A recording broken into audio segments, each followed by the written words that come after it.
House of the Dragon's first season may be over, but that hasn't stopped them from discussing and arguing over which side they support. Another interesting debate topic among fans is whether the House of the Dragon series is better than the Fire and Blood books that it's based on, and everyone has their own opinion on this subject, including us. And so let's dive into today's video to find out. First up, here's why fans think House of the Dragon is way better than the books. We hardly ever get to see fans say that the TV adaptation of anything is better than the original material. In most cases, fans just tend to like the original, and so they find faults in the adaptations even if it's just nitpicking. But House of the Dragon has found itself in a unique situation where fans are seemingly quite happy with how it turned out. Some people even like it better than the Fire and Blood books that it's based on. This is mostly because the books are all written from the perspective of unreliable narrators. They are filled with exaggerations and lies, so the TV show can be considered the truthful version of the events. Because of this, some fans think that the television series is the better of the two. Some fans also don't like the portrayal of Rhaenyra in the books. She's portrayed to be much more violent and angrier than shown in the show, and fans think this might again be due to the unreliable narrators of Fire and Blood. The books also don't quite provide many details about the events and are just a historical account of the major happenings. And so, through the TV show, fans have been able to get a closer look into what happened during the time of King Viserys I and his children. Next, why does Fire and Blood have unreliable narration? Unlike A Song of Ice and Fire, a story-based fantasy series with chapters centering around specific characters, Fire and Blood is more like a fantasy history book. There isn't a proper story in the Fire and Blood novels. Rather, it's a historical account of the Targaryen family. Numerous characters share the book's account, most of whom are Maesters. Because of this, there is always the chance that the details being talked about in the books are being delivered in a biased manner or even outright incorrect. The Masters tend to lean towards Old Town, which can be seen in how they present the details of the Dance of the Dragons. In the books, Rhaenyra and the Blacks are portrayed negatively compared to how the show talks about them. It's clear that the Maesters supported the Greens in the conflict, and their recounting of the events has seemed to some biased. Author George R.R. Martin has stated that he chose to write Fire and Blood with unreliable narration to showcase how even real-world history suffers from the same problem. Many of the events we hear about likely didn't happen in the same way, but it's due to the narration of people over the years that they've become cemented in history, even if they're not true. Plus, the showrunners and writers have made some clever changes to make this series better. Of course, some of the credit must be given to the writers and showrunners. Through their excellent adaptation of the source material, we've managed to get such a stellar first season of House of the Dragon. The showrunners have made some clever adjustments to the book canon, and for the most part, we think it's made the series even better. One of the biggest changes is to the character of Viserys I. He's showcased in the books as a fat and uninterested king who's never really too focused on leading the realm properly. His death doesn't have the same punch in the books as in the series.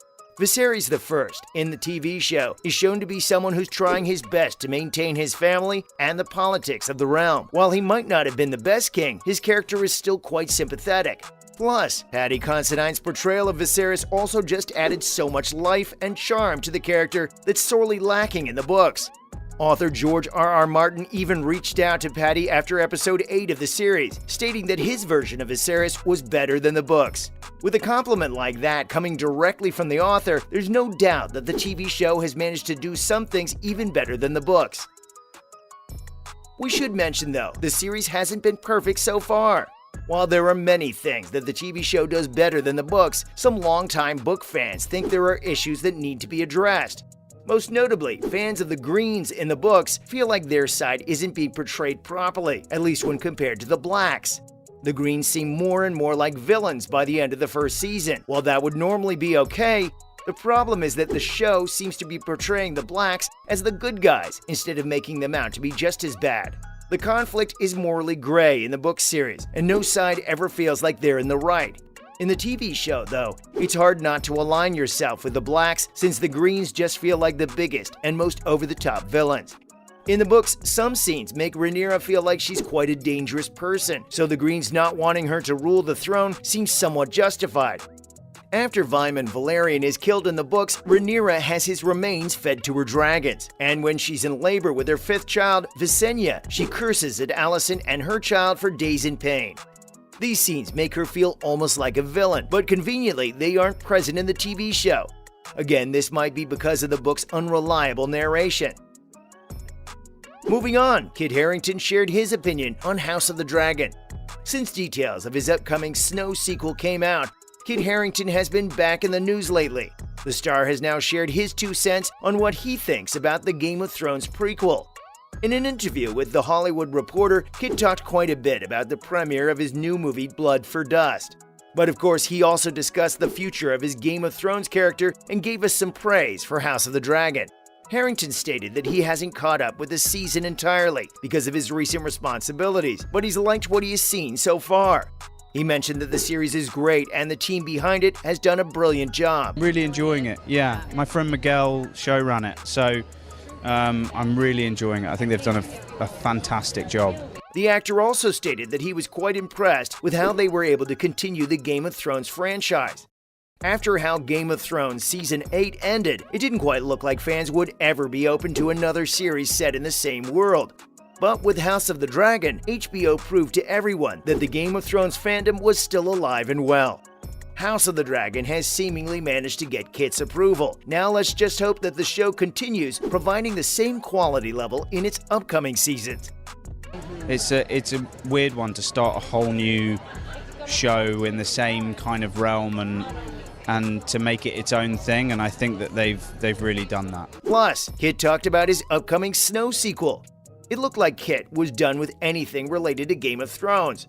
But fans were surprised to see that he was again going to reprise his role as the iconic Jon Snow in a series that directly continues Game of Thrones.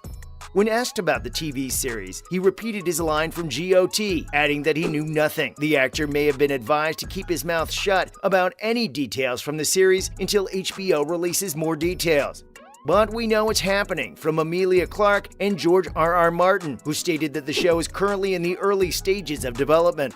The series hasn't begun filming yet, so there's always a chance of things falling through. But with just how much hype surrounds the Snow sequel, we think there's a good chance it'll end up happening.